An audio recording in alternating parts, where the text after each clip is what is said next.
Welcome to the law tailor YouTube channel. ఇప్పుడు నేను చెప్పే టాపిక్ ఏంటంటే రిస్టోరేషన్ పిటిషన్ అంటే రిస్టోరేషన్ పిటిషన్ చాలా ప్రాముఖ్యత సంతరించుకున్నటువంటి పిటిషన్.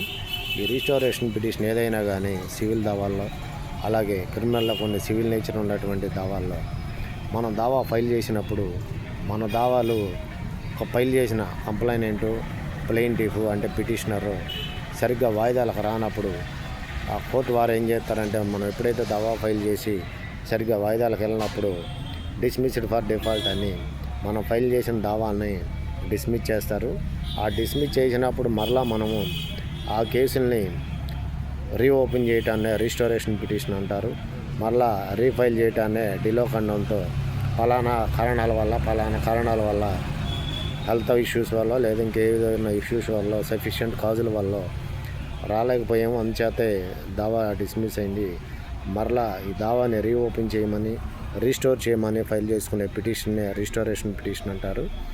ఇది సివిల్లో చాలా ఎక్కువ ప్రాముఖ్యత ఉంటుంది. సో ఫ్రెండ్స్, మరో వీడియోతో మళ్ళీ కలుస్తాను. Until then bye friends.